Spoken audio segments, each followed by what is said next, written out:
সুন্দরবনের বিখ্যাত এই কেওড়া ফল কিভাবে সারা বছর সংরক্ষণ করতে হবে সেটা তো গত পর্বে আপনাদেরকে দেখিয়েছি, কিন্তু যারা এই ফলকে চেনেন না, কিভাবে খেতে হয় বোঝেন না, তাদের জন্য আজকের পর্বটি।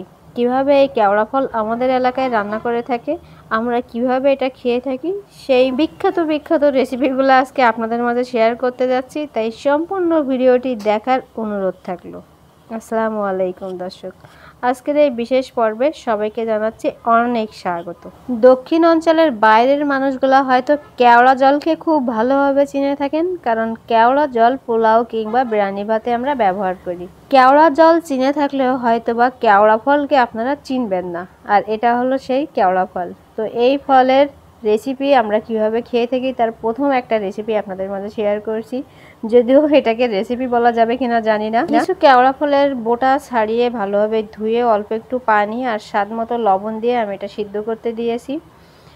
অবশ্যই কেওড়া ফল সিদ্ধ করার সময় পাশ থেকে একটুও নড়বেন না, কারণ এটা হালকা গরম হইলেই কিন্তু সবকিছু সিদ্ধ হয়ে যায় তাড়াতাড়ি। কেওড়ার সবুজ কালার থেকে যখন দেখবেন এমন একটা কালার হয়ে আসছে, তখন বুঝবেন যে কেওড়া পারফেক্ট সিদ্ধ হয়ে গিয়েছে। এই অবস্থায় চুলা থেকে নামিয়ে নেবেন। যদি এইভাবে সিদ্ধ কেওড়া আস্ত সংরক্ষণ করতে চান, তখন আপনারা যদি আপনাদের নর্মালের চেম্বারটা ভালো হয়ে থাকে, তাহলে এই পানি আর কেওড়া সহ ঠান্ডা হয়ে আসলে নর্মাল ফ্রিজে আপনারা 1 সপ্তাহের মতো সংরক্ষণ করতে পারবেন। এরপর আমরা যেটা করব, আমি এখানে কিছু সাদা ভাত নিয়েছি। দেখা যাচ্ছে অনেকেই একটু টক মিষ্টি খেতে পছন্দ করেন, তারা কিন্তু এইভাবে খেয়ে দেখতে পারেন। আমাদের এলাকায় সাধারণত সবাই খাটা রান্না করে খেয়ে থাকে এই কেওড়া ফল দিয়ে, তবে আমরা কোনো সময় কেউ কিন্তু আবার এভাবেও করে খেয়ে থাকি। তো কেওড়া ফল এভাবে লবণ দিয়ে সিদ্ধ করে নামিয়ে এই ফলের যে ঝোলটা থাকে ঘন, এটা কিন্তু অনেক টক। তাছাড়া এক্সট্রা এই কেওড়া ফল নিয়ে পিছন থেকে একটু চাপ দিলেই দেখবেন যে এর ঘন শ্বাসটা বের হয়ে গেছে এবং বিচিটাও বের হয়ে আসছে। তখন এইগুলা আরেকটু পানি দিয়ে ধুয়ে শ্বাসগুলা ভালোভাবে নিলেই দেখবেন একটা টক পানি হয়ে যাবে।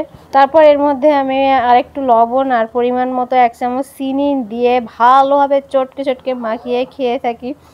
এটা খেতে কিন্তু আমার কাছে অনেক মজা লাগে। অনেকেই হয়তোবা জানেন, যারা জানেন তারা হয়তোবা বুঝতে পারবেন কেওড়ার এভাবে খেতে কিন্তু আসলে অনেক মজা লাগে। কেওড়ার পরবর্তী রেসিপির জন্য এখানে প্রথমে কেওড়া ফল এই বরাবরের মতো একইভাবে সিদ্ধ করে নিয়ে নিতে হবে। সিদ্ধ করার পরে এভাবে ভালোভাবে কেওড়ার টক পানিটা বের করে নিতে হবে।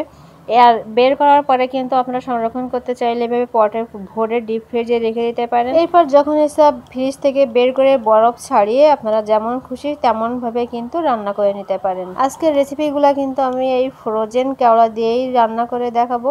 তো আমি এখানে 250 গ্রামের মতো একটা কেওড়ার পট ভালোভাবে বরফ ছাড়িয়ে এটা চুলায় দিয়েছি। এটা কিন্তু অনেক পরিমাণে টক হয়ে থাকে, তাই পানির পরিমাণটা আপনারা টেস্টের অনুযায়ী করে বাড়িয়ে কমিয়ে নিতে পারেন। আমি এখানে আরও এক্সট্রা 2 পট পানি যোগ করে, যাতে টকের পরিমাণটা একটু কম হয়ে আসে সেজন্য।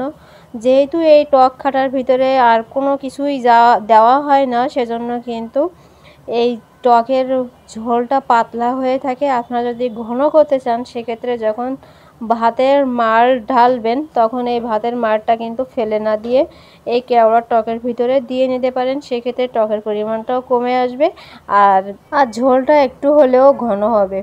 তো এবার এর মধ্যে আমি পরিমাণ মতো লবণ আর একটু হলুদ দিয়ে জাল করে নেব। আর হ্যাঁ, আমি এর ভিতরে 1 চামচ রসুন বাটা ব্যবহার করেছি। আপনারা চাইলে কিন্তু পরে রসুন কুচি করে বাগারটা দিয়ে নিতে পারেন। তো আমি রসুন বাটাটা দিয়েছি জাল করা অবস্থায়। এবার এই ঝোলটা ভালোভাবে ফুটে আসলে বাগার দিয়ে নিতে হবে।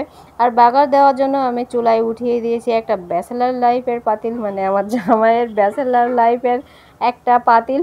আর সাথে কিন্তু একটা ব্যাচেলার লাইফের কড়াইও আছে, সেটাও দেখিয়ে দেব যে এই দুইটার চেহারা কি অবস্থা হয়েছে। তো এর ভিতরে পরিমাণ মতো তেল দিয়ে আমি একটা পেঁয়াজ কুচি দিয়ে নিয়েছি।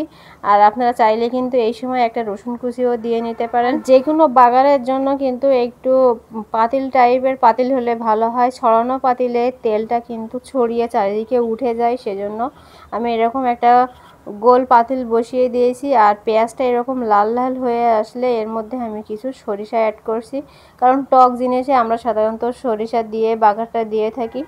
তো কিছু কালো সরিষা আমি এখানে উঠিয়ে দিয়েছি। দেওয়ার পরে এটা ভালোভাবে চামচ দিয়ে চেপে ফাটিয়ে দেব। আর এটা পুরোপুরি ভাজা হয়ে গেলে ওই টক পানিটা এর ভিতরে দিয়ে দিচ্ছি। দেওয়ার পরে নেড়ে ছেড়ে এটা নামিয়ে নিলেই কিন্তু একটা টক পানি রেডি হয়ে যাবে। এটা কিন্তু প্রথম রেসিপি দেখিয়েছি, দ্বিতীয় রেসিপিটা আমি আপনাদেরকে দেখিয়ে দিচ্ছি। আর সাধারণত আমরা যেটা করি, একটু ওল কচু যেদিন রান্না করা হয় সেই দিনই কিন্তু এই কেওড়া টক পানিটা খেতে বেশি ভালো লাগে, কারণ ওই টকের সঙ্গে এক পিস ওল বা কচু দিয়ে ভাত মাখিয়ে খেতে আমাদের কাছে তো ভালোই লাগে। কারা কীভাবে খান জানি না। যদি কেউ এই ভিডিও দেখে থাকেন, বুঝে থাকেন, আমাদের দক্ষিণবঙ্গের মানুষ হয়ে থাকেন, তারা কিভাবে খেয়ে থাকেন কমেন্ট করে অবশ্যই জানাবেন। আমি কিন্তু এটা ওল রান্না করেছি, আর যেদিন ওল রান্না করেছি সেদিনই এই টক পানিটা রান্না করেছিলাম। এরপর কেওড়া ফলের দ্বিতীয় রেসিপির জন্য এইখানে সেই জামাইয়ের ব্যাচেলার লাইফের দাঁত বের হয়ে যাওয়া সেই বুড়া পাতিল আর একটা উঠিয়ে দিয়েছি, আর এর মধ্যে একটু পানি দিয়েছি। তারপর এর মধ্যে 1 চামচের মতো মুসুরের ডাল আমি ভিজিয়ে রেখেছিলাম, সেই ডালটা ধুয়ে এই পানির মধ্যে দিয়ে নিচ্ছি। এরপর এর মধ্যে স্বাদ মতো লবণ আর 1 চামচ রসুন বাটা দিয়ে ডালটা ভালোভাবে সিদ্ধ করে নেব। আর ডাল সিদ্ধ হওয়ার সময় আমি সাধারণত হলুদ দিই না, কারণ আমার কাছে মনে হয় হলুদ দিলে ডালটা সিদ্ধ হতে দেরি হয়। তো ডালটা আমার এখানে ভালোভাবে সিদ্ধ হয়ে গিয়েছে। আর এরকম গোল পাতিলে ডাউল দিলে কিন্তু ঘুরতে খুব সুবিধা হয়, সেজন্য আমি এই সবসময় এই পাতিলটায় ডাল রান্নাটা করে থাকি, ডাল বা টক জাতীয় খাটা জাতীয়। তো এবার একটা ঘূর্ণির মাধ্যমে ডালটা খুব ভালোভাবে ঘেটে নেব। ডাল সিদ্ধ হওয়ার আগে যদি টক দিয়ে দিই তাহলে কিন্তু ডালটা সিদ্ধ হবে না ভালোভাবে, তাই সিদ্ধ করে ঘেটে নেওয়ার পরে ওই যে সেই ফ্রোজেন কেওড়ার টক পানিটা দিয়েছি। এরপর টকের পরিমাণটা কেমন সেটা আপনারা চেখে দেখার পরে কিন্তু আরও এক্সট্রা পানি কম বেশি করে অ্যাড করে নিতে পারেন।